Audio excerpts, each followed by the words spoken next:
8ஆம் அதிகாரம் 34வது வசனம். நீதிமொழிகள் 8:34. என் வாசற்படியில் நித்தமும் விழித்திருந்து என் கதவுகள் நிலையருகே காத்திருந்து எனக்கு செவி கொடுக்கிற மனுஷன் பாக்கியவான். அல்லேலூயா, அல்லேலூயா. நான் சொல்லவில்லை, வேதம் சொல்கிறது. என் வாசற்படியில் நித்தமும் விழித்திருந்து என் கதவுகளின் நிலையருகே காத்திருந்து எனக்கு செவி கொடுக்கிற மனுஷன் பாக்கியவான். என் வாசப்படியிலே நித்தம் நித்தம். நம்ம வரதே சண்டே ஒரு நாள் தான், ஒரு நாள் கூட இல்லை, 2 மணி நேரம். ஆனா இன்றைக்கு இயேசு உனக்காக எனக்காக சபையில காத்து கொண்டிருக்கிறார். அவருடைய இருதயத்தை நாம் என்ன பண்றீங்களா, வேதனைப்படுத்தி கொண்டிருக்கிறோம். இங்கு இங்கே அருமையான ஞானி சாலமோன் சொல்கிறார், என் வாசப்படியிலே, தேவனுடைய வாசப்படியிலே நித்தமும் காத்திருந்து.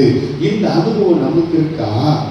இன்னைக்கு இயேசு கிறிஸ்து ஒரு வேலைக்காரனை போல இன்றைக்கு திருச்சபையாகட்டும், மக்களாகட்டும், ஊழியர்களாகட்டும், அவர் ஒரு வேலைக்காரனை போலதான், இது வேணும் ஆண்டவரே, அது வேணும் ஆண்டவரே, இதை செய்ய ஆண்டவரே, அதை செய்ய ஆண்டவரே என்று நாம் சொல்லிக் கொண்டிருக்கிறோமே தவிர ஆண்டவருடைய சமூகத்துல நமக்கு காத்திருக்கிற ஒரு அனுபவம் இல்லை. எனக்கு ஏன் நம்முடைய வாழ்க்கையில ஒரு லெவலுக்கு மேல இன்னொரு லெவல் நம்மளால போக முடியலடா? கர்த்தரை காக்க வைத்துக் கொண்டிருக்கிறோம், கர்த்தருடைய பிரசன்னத்தை காக்க வைத்துக் கொண்டிருக்கிறோம்.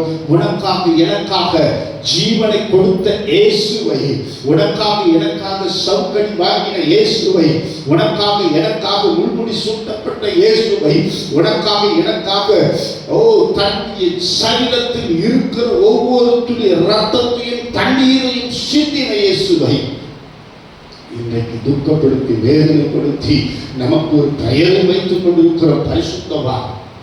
இன்னொன்று சொல்லுவோம், நான் நீதிமான், நான் தினந்தோறும் சர்ச்சுக்கு போறேன், வாரந்தோறும் சர்ச்சுக்கு போறேன், காணிக்க கொடுக்கிற வெட்கமா இருக்கிறது. உண்மையாக சொல்றேன், ஏன் எனக்கு இந்த வார்த்தையை கர்த்தர் இந்த கால வேளையில பேச சொன்னார் என்று எனக்கு தெரியாது.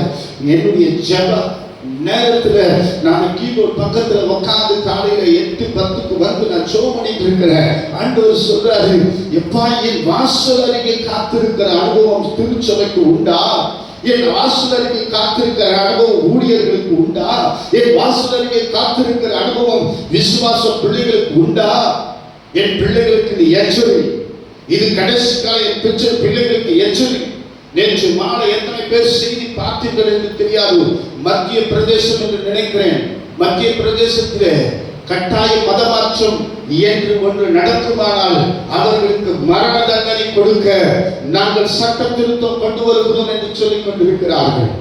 ஏன் தமிழகத்தில், நான் ஓப்பனா பேசுறேன், ஏன் தமிழகத்தில் பிஜேபி ஆட்சி நடத்த வேண்டும் என்று காண்பிக்க வேண்டும் என்று இருக்கிறார்கள் என்று சொன்னால், எப்படியாக இந்த தமிழகத்தை அவர்கள் இந்த இந்து தேசமாக மாற்ற வேண்டும் என்பது அவர்களுடைய முழு குறிக்கோள். ஏனென்றால் இந்த தமிழகத்தின் மேலதான் பல பரிசுத்தவான்களுடைய கால்கள் பதிந்து இருக்கிறது.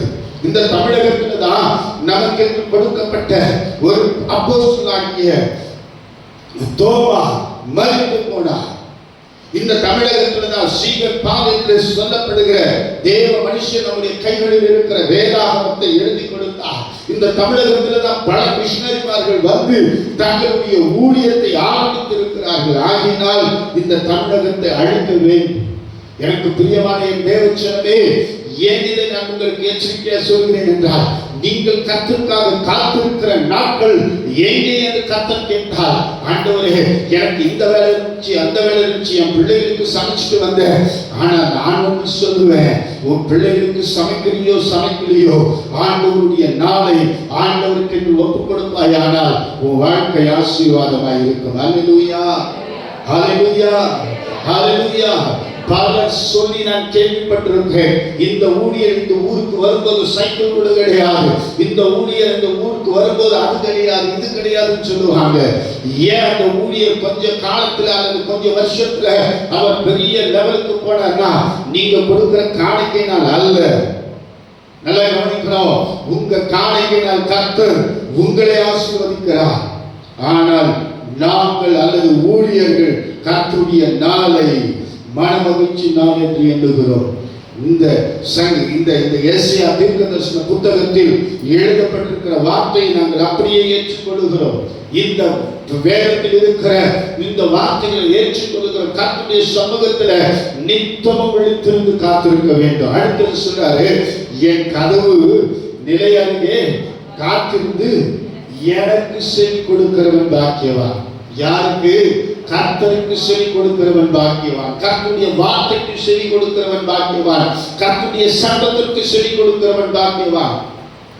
ஆனா இந்த உலகத்தில் இருக்கிற எல்லாருடைய சத்தத்துக்கும் செவி கொடுப்போம். இப்போ ஒரு புதிய வைரஸ் வருதுன்னா அதுக்கு செவி கொடுப்போம். மாஸ்க் போடு செவி கொடுப்போம். கையை கழுவி செவி கொடுப்போம். அப்புறம் என்ன சொல்றது, டிஸ்டன்ஸ் ஐயா, சோசியல் டிஸ்டன்ஸ் செவி கொடுப்போம். தலைவரே உள்ள வந்துருங்க, எல்லாத்துக்கும் செவி கொடுப்போம். எல்லாத்துக்கும் செவி கொடுப்போம். ஆனா ஆண்டவருடைய வேதத்துக்கு செவி கொடுக்க மறந்துடுவோம். யாரால தெரியுமா கிறிஸ்துவம் கீழே நோக்கி போகிறது? உண்மையை சொல்ற, யாரால தெரியுமா? கிறிஸ்தவர்களால தான். யாரால? கிறிஸ்தவர்களால தான் கிறிஸ்துவம் கீழே நோக்கி போய் கொண்டிருக்கிறது. எல்லாரும் சொல்றாங்க இதுவரைக்கும் கிறிஸ்துவம் மைனாரிட்டி மைனாரிட்டி மைனாரிட்டி. ஏன் மைனாரிட்டி? எதனால மைனாரிட்டி ஆச்சு? இயேசு சரியில்லையா? அல்லது இங்க வந்த பரிசுத்தவான்கள் சரியில்லையா? அவர்கள் எல்லாம் தங்களுடைய ஜீவனை கிறிஸ்துக்காக கொடுத்தார்கள். இன்னைக்கு நம்முடைய நேரத்தை ஆண்டவருக்காக கொடுக்கிறதுக்கு நமக்கு என்ன இல்லை? டைம் இல்லை. டைம் இல்லை. நான் உங்களை பார்த்து கேட்குறேன், எக்ஸாம் ஹாலுக்கு இப்போ 11th 12th 3 பேர் தான் இருக்கிறீங்களா? கேட்குறேன், எக்ஸாம் ஹாலுக்கு எத்தனை மணிக்கு போகணுமா நீங்கள்? 9:00 போங்களா? வீட்டிலேருந்தே 9:00 கிளம்பி சூப்பராக இருக்கும்ல. வீட்டிலேருந்து 9:00 கிளம்புங்களேன். கேட்டேன், எங்கள் அம்மா இப்போ தான் சாப்பாடு செஞ்சாங்க, லேட் ஆயிடுச்சு சொல்லுங்களேன். உண்மைதான் இருக்கிறேன். உங்க படிப்பை விட இயேசு கிறிஸ்து அவ்வளோ கேவலமானவரா? உண்மைதாங்க, உண்மையே கேட்கிறேன். என்னை கோச்சிக்கிட்டாலும் பரவாயில்ல. ஏன்னா கர்த்தர் சொல்லுகிறதை நான் சொல்லாமல் போனால் எனக்கு ஐயோ. எனக்கு பிரியமான என் அன்பு தேவச்சனமே, நீ பாக்கியவானாக, நீ பாக்கியவதியாக மாறினா அவருடைய சமூகத்தில் நித்தம் காத்திருக்கிற அனுபவம் தேவை. ஹல்லேலூயா, ஹல்லேலூயா.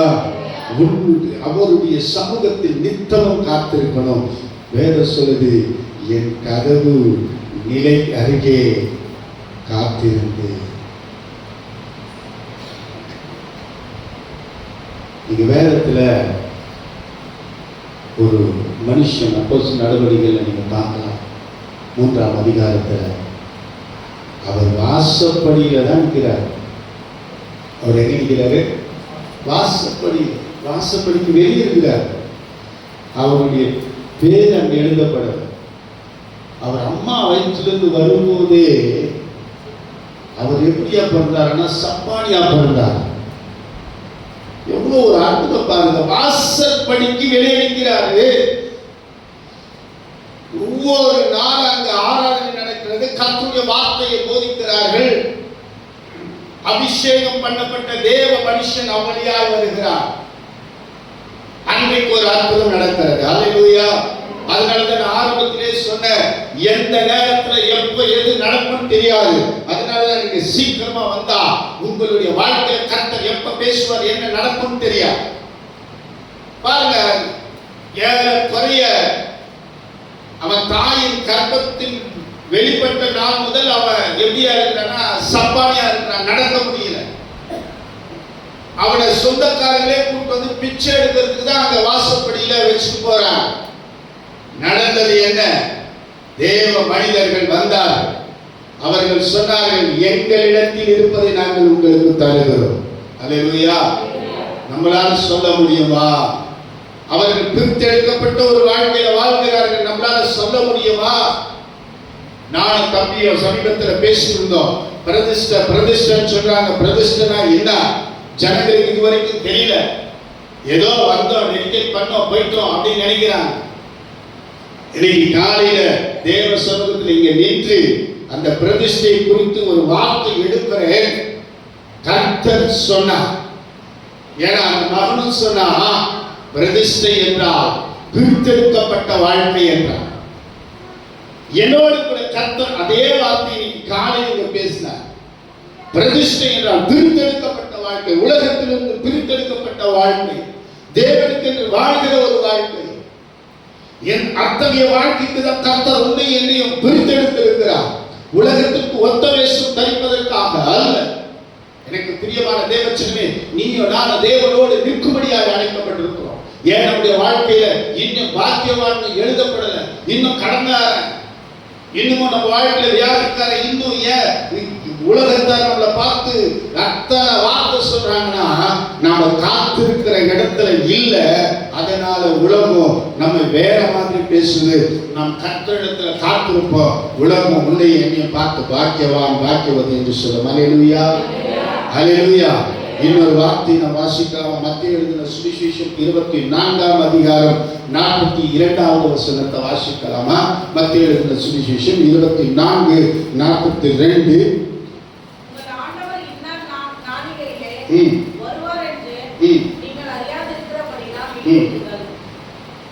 உங்கள் ஆண்டவர் இந்த நாளிகையிலே, அதாவது எந்த நொடி பொழுதிலே வருவார் என்று அறியாதபடியால் நீங்க என்ன பண்ணுங்க? நீங்க என்ன பண்ணுங்க? அல்லேலூயா, அல்லேலூயா.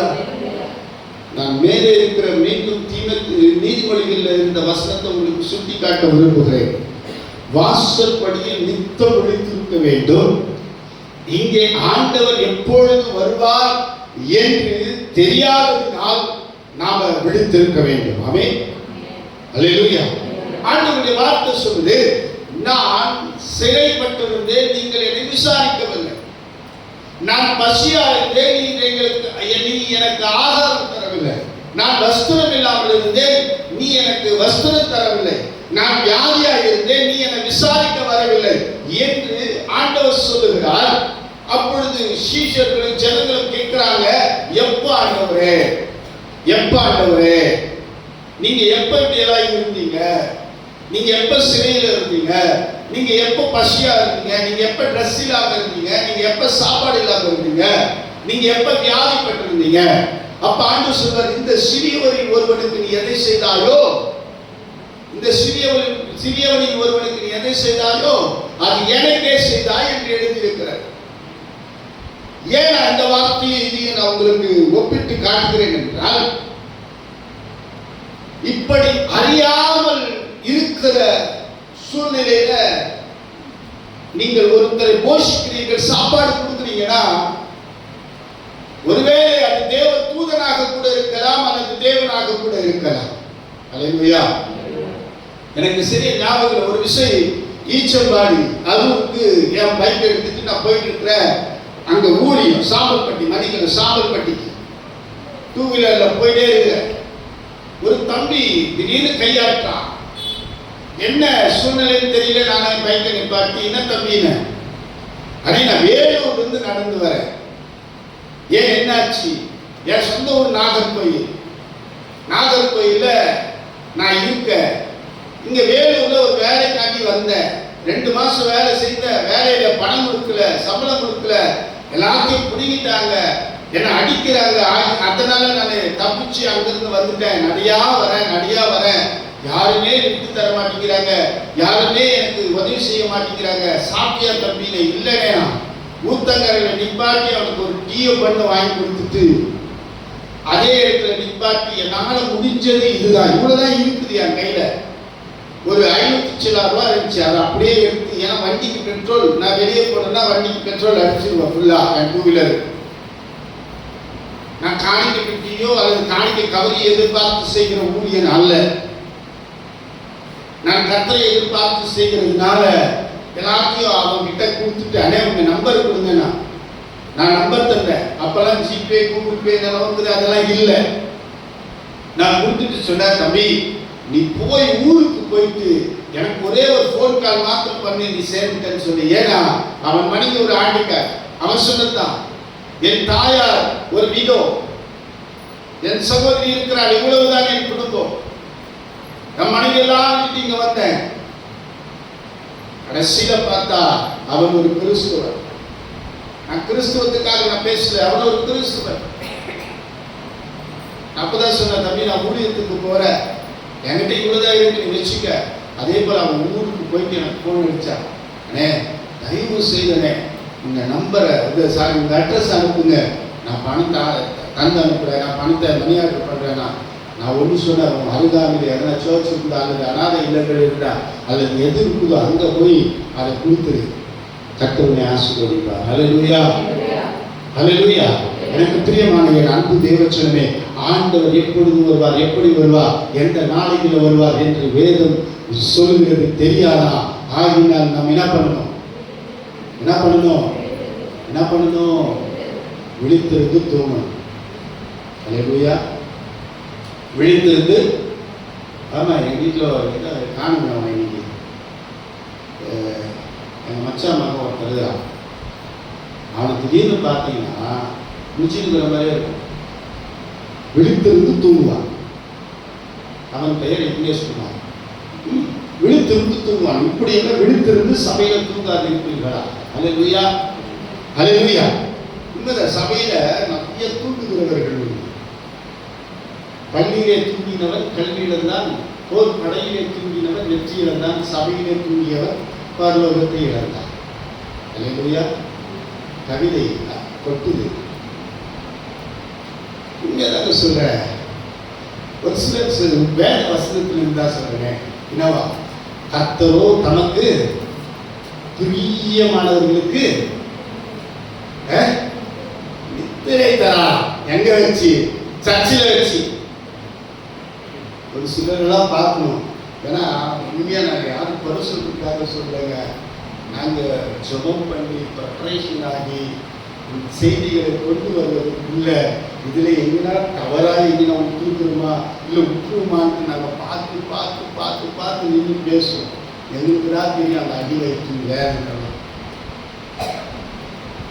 சரி, போகட்டும். ஆண்டவருடைய வருகைக்கு காத்திருங்கள். ஹல்லேலூயா. ஆண்டவர் எப்பொழுது வருவான்னு தெரியாது, எப்படி வருவான்னு தெரியாது. இப்போதான் ஆண்டவரே கறிக்குழம்பு கூட்டி வச்சேன், வெயிட் பண்ணுங்க ஆண்டவரே, என்ன நடக்கும், என்ன நடக்கும்?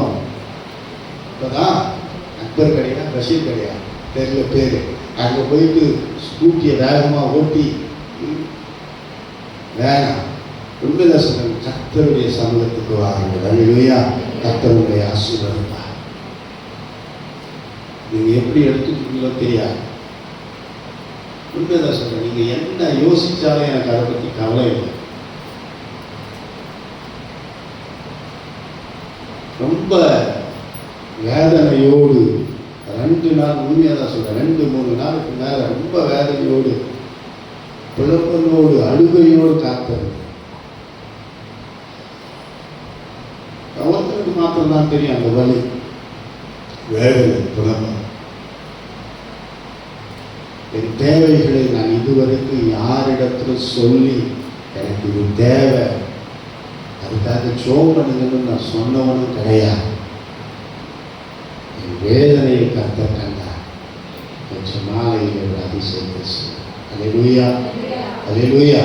உண்மைதாக சொல்றேன், நான் இதுவரைக்கும் என்னுடைய கண்ணீராகட்டும், என்னுடைய புலம்பல் ஆகட்டும், என் வேதனை ஆகட்டும், நான் கொட்டுகிற இடம் தேவ சமூகம். ஹல்லேலூயா, ஹல்லேலூயா.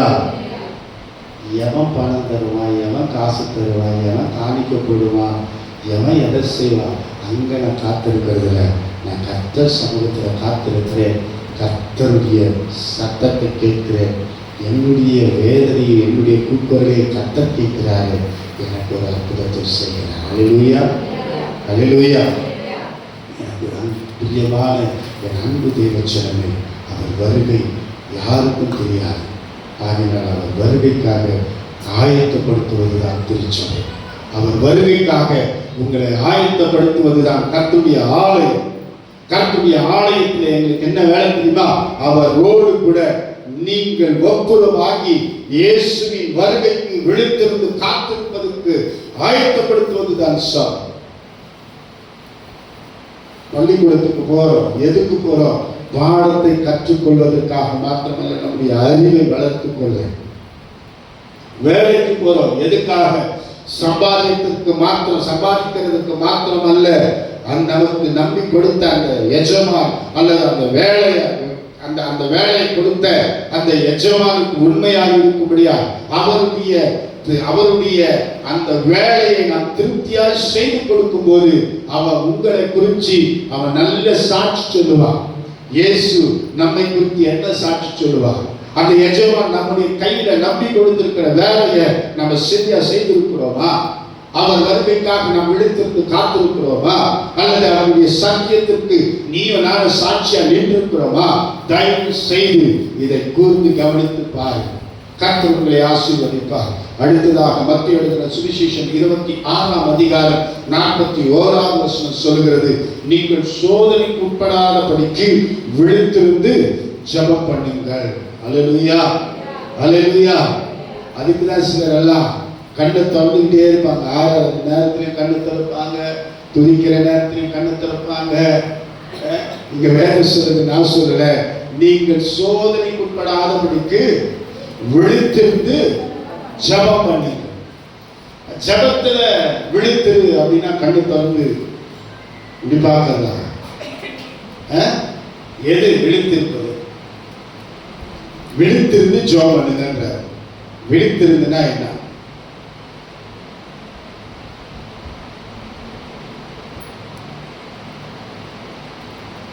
சரி, பக்கத்து வீட்டுல சாவே நடந்தவங்க நிறைய பேருக்கு தெரியாது. பக்கத்து வீட்டுல என்ன நடந்தாலும் நிறைய பேருக்கு தெரியாது. யாருக்கு எட்டின விழித்திரு என்னவென்றால், இப்பொழுது தேசத்தில் நடந்து கொண்டிருக்கிற அல்லது உலகத்தில் நடந்து கொண்டிருக்கிற, நம் தமிழகத்தில் நடந்து கொண்டிருக்கிற அல்லது நம்முடைய பட்டணத்தில் நடந்து கொண்டிருக்கிற, இந்த ஜோலார்பட்டியில் நடந்து கொண்டிருக்கிற இந்த நடக்கைகள் எல்லாம் பார்த்து நீங்க என்ன பண்ணுங்க? விழித்திருந்து விழித்திருந்து விழித்திருந்து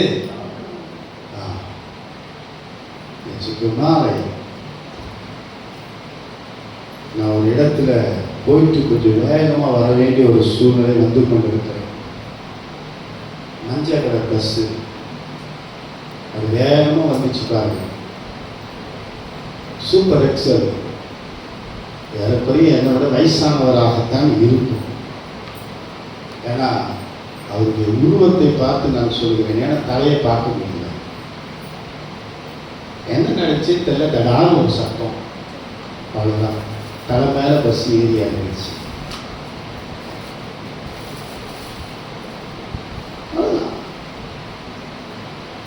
அவர் என்னோட வயசானவரா வயசுக்கியா எதுவும் பார்க்க முடியல. சிறுவன் சரியா ஒரு 7:30 மணிக்கு அதை பார்த்தனோ இல்லையோ, இந்த ரத்தத்தை பார்த்த உடனே அவர் உயிர் போனதை நான் பார்த்தேன். ஆனால் அந்த ரத்தத்தை பார்த்தேன். அந்த ரத்தத்தை பார்த்த உடனே எனக்குள்ள வந்த யோசனை என்ன தெரியுமா? அவர் என்ன அந்த உயிர் போனதுக்காக நான் பேசல. ஒருவேளை இந்த விபத்தை உருவாக்குகிற அது ஒரு ஸ்பிரிட் தான். இதை உருவாக்குகிற அந்த ஆவிகளை கட்டி நாம் இந்த ஹைவேல சோமனாக போயிட்டுமே. உண்மைதான் சொல்றேன், ஹைவேல சோமனாக போயிட்டுமே. ஒரு உயிர் போச்சு, ஒரு உயிர் வீணா போச்சு. எங்க போச்சு? எங்க போச்சு? நரகத்துக்கு. நான் லாஸ்ட் இயர் உங்களுக்கு கர்த்தருடைய வார்த்தைகள் தான் சொன்னேன். ஒரு குதிரை, கருப்பு குதிரை போகிறது, அதற்கு பின்பாக பாதாளம் என்று எழுதப்பட்டிருக்கிறது. கர்த்தர் சொல்லுகிறார் என்று இதே இடத்தில் நின்று நான் பேசும்போது நீங்கள் எத்தனை பேர் விழித்திருந்து கேட்டீர்களோ தெரியாது. ஆனால் ஒவ்வொரு முறையும் இப்படி கொலையும் தற்கொலையும் இப்படிப்பட்ட விபத்துகளும் நடக்கும் போது கர்த்தர் எனக்கு நினைப்பூட்டுவார், மகனே மகனே, உன் ஜெபம் எங்க? நீ விழித்திருந்து ஜெபம் பண்றியா? உன் ஜெபம் எங்க? சோதனைக்கு உட்படுத்த பண்ணாதபடிக்கு விழித்திருந்து ஜெபம் பண்ணு. உன் ஜெபம் எங்க? உன் ஜெபம் எங்க? ஆவி உச்சாரமானது, மாமிசம் பலவீனமானது. உன் ஜெபம் எங்க? சின்ன சின்ன பசங்க கஞ்சா, உன் ஜெபம் எங்க? சின்ன சின்ன பசங்க காதல் வலையில சிக்கிக்கொண்டு இன்னைக்கு சின்ன விடமாகிறார்கள். உன் ஜெபம் எங்க? சின்ன சின்ன பிள்ளைகள் இன்றைக்கு மதுவுக்கு அடிமையாயிருக்கிறார்கள். உன் ஜெபங்கள் எங்கே? உன் ஜெபம் எங்கே? கர்த்தர் கேட்டால், உன்னை பார்த்து என்னை பார்த்து கேட்டா, ஆண்டவரே எனக்கு தெரியாது எப்படி பகிரங்கமா பொய் சொல்ல முடியும்? இதுக்கு தான் ஆண்டவர் சொல்றார், உன்னுடைய ஜெபம் விழித்திருக்கப்பட்ட ஜெபமாக இருக்கட்டும். அல்லேலூயா. நீ விழித்திருந்து ஜெபம் பண்ணி நடக்கிறத பால், தேசத்தில் நடக்கிறத பால். எனக்கு தெரியாது பிரதர், எங்க எது நடக்கிறது தெரியாது பிரதர். நானாட்சியா பிள்ளையாட்சியா நானாட்சியா வீடாட்சி இருக்கிற பிரதர் அப்படி சொன்னேனா ஒண்டியா இருந்து விடுவேன்.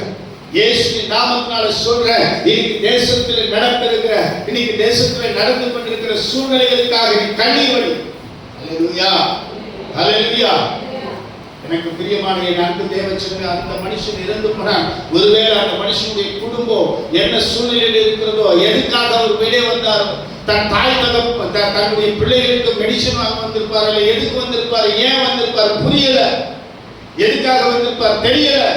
இறந்து போனார், செத்து போயிட்டாரு. என்ன சூழ்நிலை? உங்களுக்கு சொல்லிருக்கிற பிசாசானவன் அவனுடைய ஊழியத்தை சரியா செய்யலாம். கிறிஸ்துவர்களாகிய நாம கர்த்தர் கொடுத்த ஊழியத்தை என்ன வரைக்கும் சரியா செய்யல.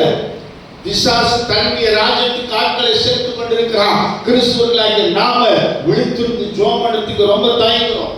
எனக்கு வேலை இருக்குது பிரதர், ஜெபம்னா வேலை இருக்குது பிரதர், உபவாச கூட்டம் வேலை இருக்குது brother, Sunday service first week வந்துற கம்யூனிட்டி சர்வீஸ்க்கு 2வது வாரமும் வந்துடுமா, 3வது வாரமும் வந்துடுமா, 4வது வாரமும் வந்துடுமா, 5வது வாரமும் வந்துடுமா. 3 வேளை மட்டும் முறையே சாப்பிடணும். 3 வேளை முறையே சாப்பிடணும்.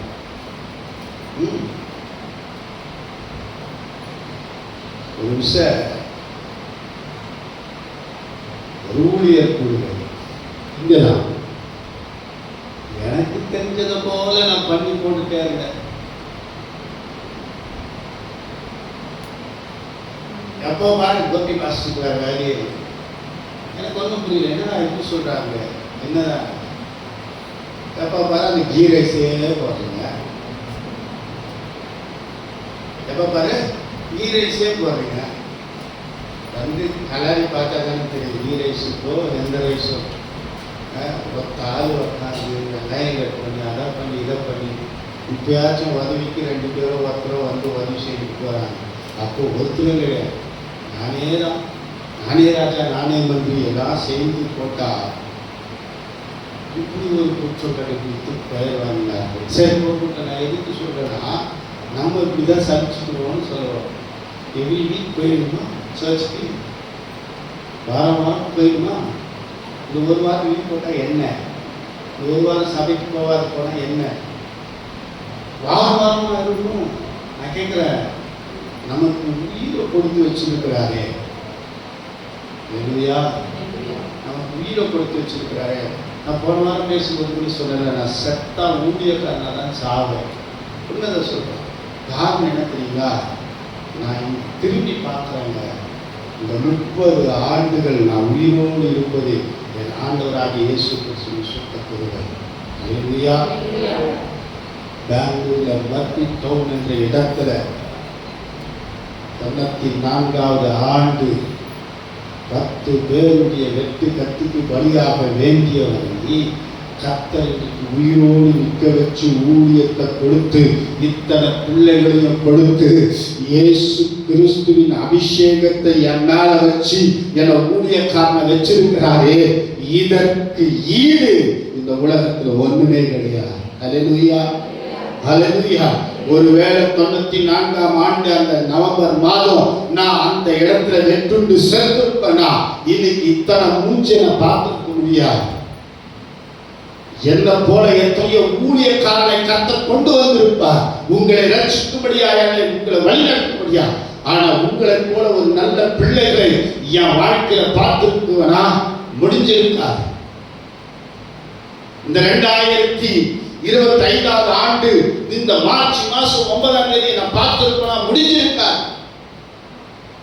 ஏன்னா உங்களுக்கு விளக்கி சொல்கிறேன் என்றால், எனக்கு பிரியமான என் அன்பு தேவச்சனமே, என்ன போல எத்தனையோ பேர் இந்த உலகத்திலே மாட்டிக்கொண்டிருக்கிறார்களே, அவர்களுக்காக நாம் விழித்திருந்து ஜெபிக்க வேண்டியது அவசியமாயிருக்கிறது. அல்லேலூயா, அல்லேலூயா. அன்றைக்கு எனக்கு இயேசு என்று சொல்லிக் கொடுக்க யாரும் இல்லை. ஆனால் என் தாய் கொஞ்சம் கொஞ்சம் ஜெபம் பண்ணுவாங்க, கொஞ்சம் கொஞ்சம் ஜெபம் பண்ணுவாங்க. அவர்களுடைய ஜெபம் என் வாழ்க்கையை மாற்றினது. அல்லேலூயா.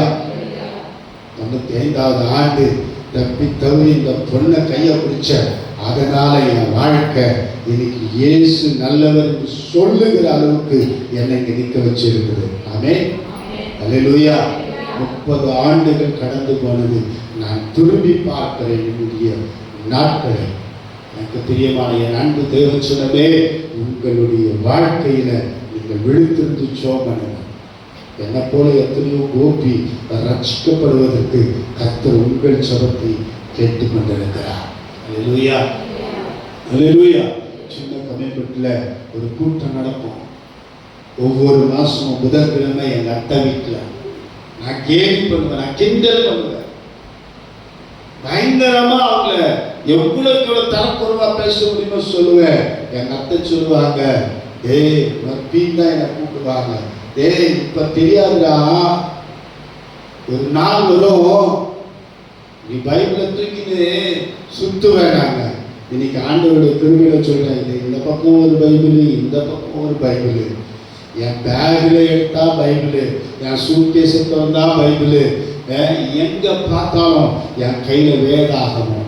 ஏன் தெரியுமா சொல்றேன்? அந்த தாயினுடைய ஜெபங்கள் கூட என் வாழ்க்கையை மாற்றுவதற்கு உறுதுணையாக இருந்தது. அல்லேலூயா, அல்லேலூயா. எனக்கு பிரியமான என் அன்பு தேவச்சனமே, எத்தனையோ பேர் அழிந்து கொண்டிருக்கிறார்கள். அதுக்காக தான் ஆண்டவர் சொல்கிறார், விழித்திருந்து ஜெபம் பண்ணுங்க. எப்படி ஜெபம் பண்ணுங்க? விழித்திருந்து ஜெபம் பண்ணுங்க. அல்லேலூயா. உங்களுடைய மாமிசம் பலவீனம் தான். நேற்றுக்கு காலையில இருந்து உண்மையா ரொம்ப தலைவலி, ரொம்ப அப்படியே மண்டை கொடையில் இடிக்குது. அதனால என்ன பண்றதுன்னு தெரியல.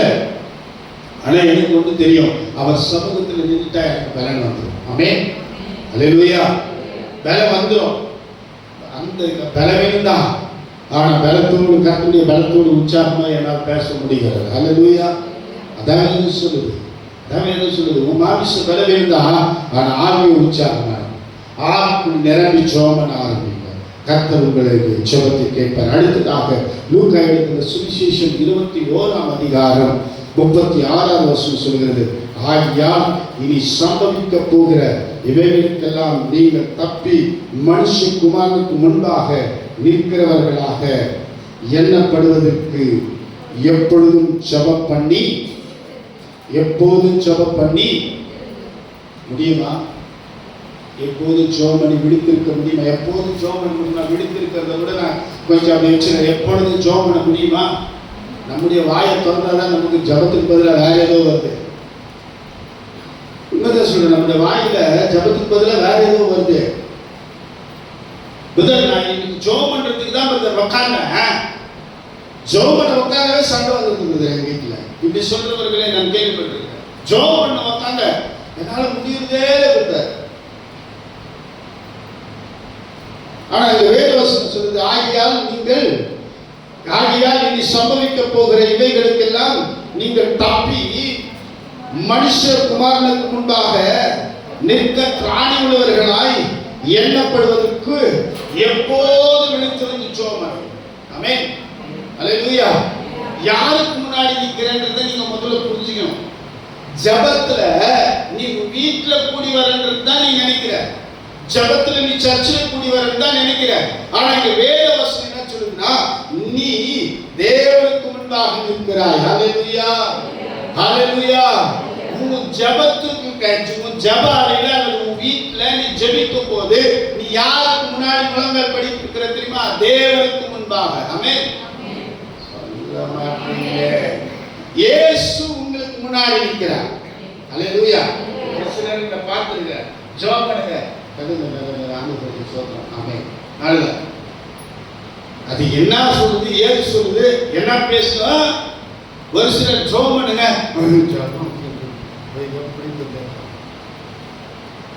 ஆனா மிச்சத்துக்கெல்லாம் வாய்க்கலையும், மிச்சத்துக்கெல்லாம் வாய்க்கலையும்.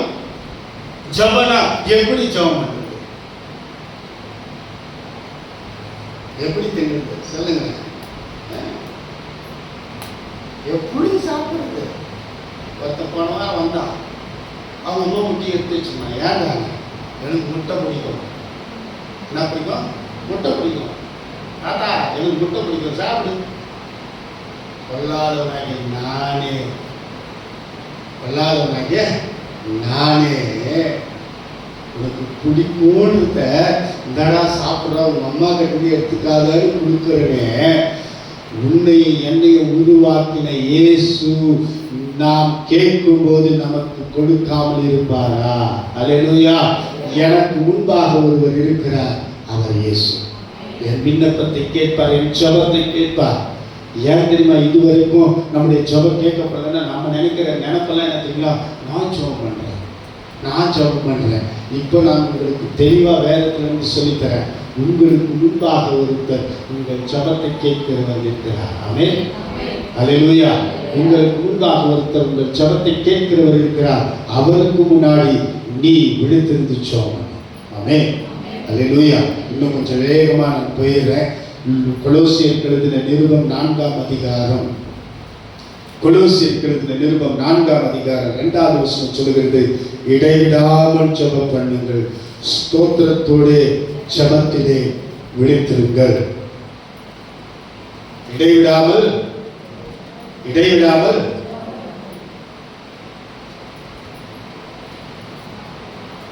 இங்கதான் இருக்குது. ஏன்னா லூக்கால அவர் சொல்றாரு, எப்பொழுதும் எப்பொழுதும் எப்பொழுதும் ஜெபம் பண்ணி விழித்திருங்கள். இங்க இடைவிடாமல் ஜெபம் பண்ணு, இடைவிடாமல் ஜெபம் பண்ணு. இந்த இடைவிடாமல் அப்படின்ற வார்த்தைக்கு சரியான வார்த்தையை சேர்ப்பீர்களா? அங்கே கேட்கிறா. இடைவிடாமல் என்பதற்கு சரியான வார்த்தைகளை பொருத்துங்க. இடைவிடாமல், சீக்கிரம், நேரம் போது, இடைவிடாமல் ஜெபம் பண்ணுங்க.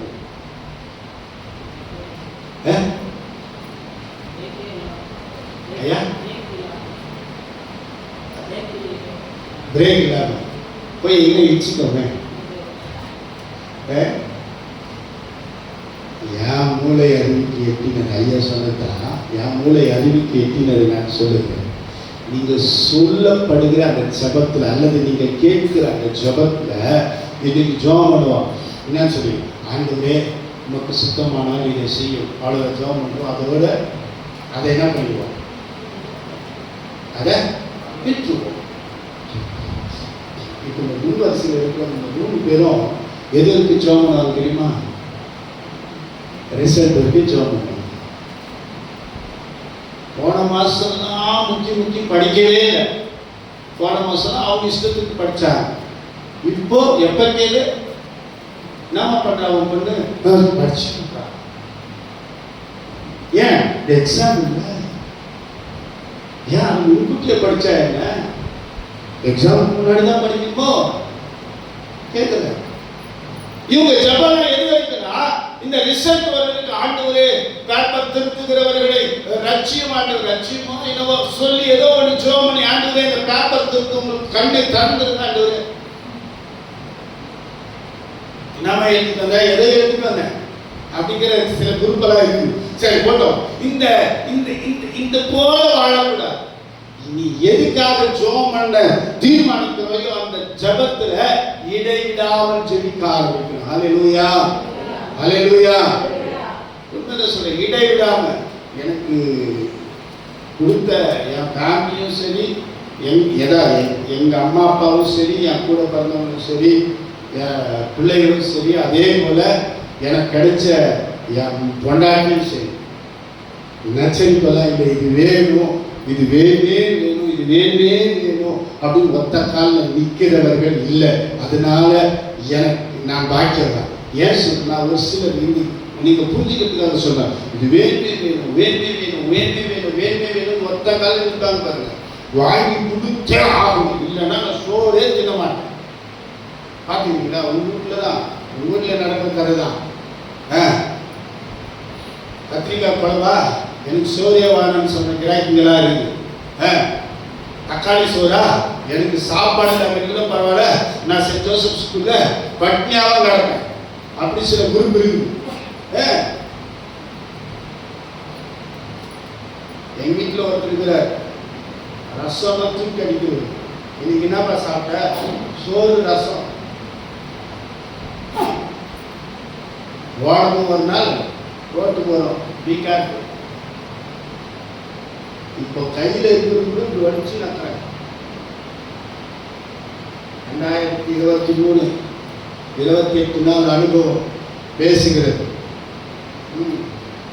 தயவு செய்து சொல்லுகிறேன், நீங்கள் செபிக்கிற ஜபத்திலே இடைவிடாமல் ஜெபம் பண்ணுங்கள். அல்லேலூயா.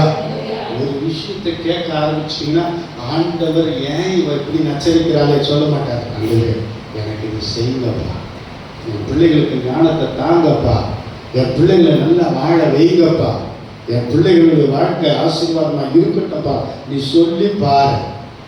அல்லேலூயா. உன் வாழ்க்கையை கர்த்தர் மாற்றுவார். ஒரே ஒரு வசனத்தோடு கூட நான் முடிக்க நான் விரும்புகிறேன். 1 கொரிந்தியர் 16:13 சொல்கிறது, விழித்திருங்கள், விசுவாசத்தில் நிலைத்திருங்கள், புருஷராயிருங்கள், திடன். இதை மாத்திரம் கொஞ்சம் வேகமாக நான் சொல்லி முடிக்கிறேன். என்ன பண்ணுமா? விழித்திருங்கள், விசுவாசத்திலே நிலைத்திருங்கள், புருஷராயிருங்கள், திடன் கொள்ளுங்கள். நான் இந்த வார்த்தையை தேவனோடு பேசும்போது நான் யோசித்தேன். கீழே வந்துடுறேன், புருஷராயிருங்கள். ஐயா, ஜபத்துக்கும் புருஷனுக்கும் என்ன கனெக்ஷன் அப்படின்னு நான் உட்காந்து யோசித்தேன். உண்மைதான் சொல்லுங்க, ஜபத்துக்கும் புருஷனுக்கும் என்ன கனெக்ஷன் ஆகுது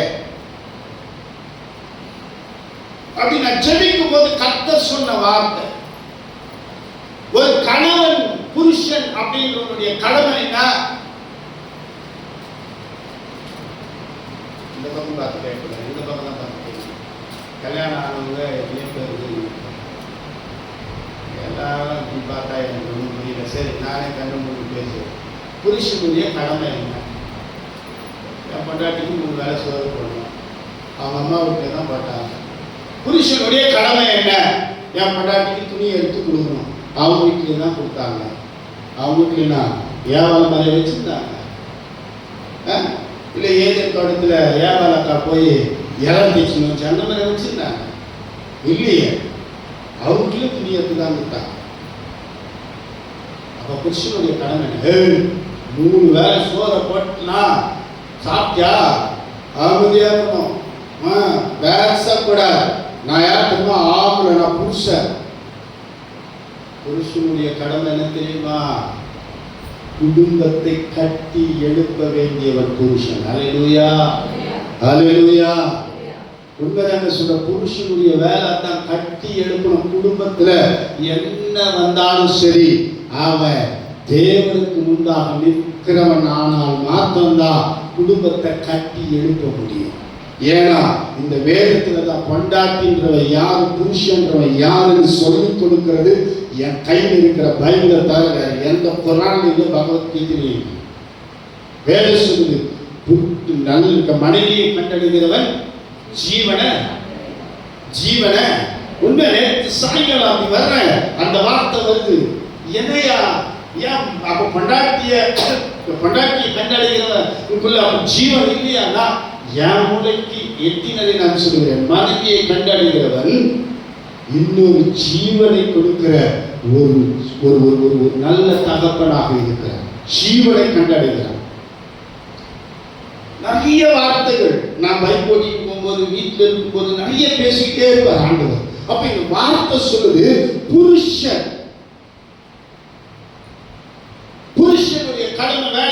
சம்பாதிச்சு எடுத்து தூக்கி விசிறச்சு, நீதான் சோறாக்கணும், நீதான் குழம்பாக்கணும், இதுக்காக ஆண்டவர் உன்னை பூமியில படைச்சாருன்னா ஆமா. ஆனா இன்னொரு வேலை இருக்குது. வீட்டை கட்டி காக்கணும், குடும்பத்தை கட்டி காக்கணும். ஆமென், ஆமென், அல்லேலூயா, அல்லேலூயா. எனக்கு பிரியமான என் அன்பு தேவச்சனமே, விழித்திருங்கள், விசுவாசத்துல நிலைத்திருக்கணும்.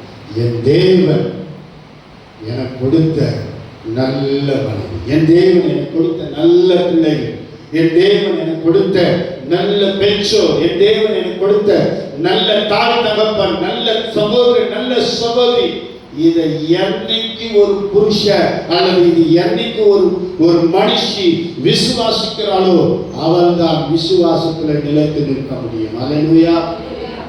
அவன் தான் கிறிஸ்துவனாக வாழ முடியும். அவன் தான் ஜெபத்துல நிலைச்சு நிற்க முடியும். இன்னைக்கு நம்மளை கொஞ்சம் திரும்பி பார்க்கலாமே. உன்னதசனை நீங்க திரும்பி பாருங்களேன். இதுல ஜெபம் பண்றோம், இதுல சபிக்கிறோம். இந்த வாயில ஜெபம் பண்றோம், அதே வாயில சபிக்கிறோம்.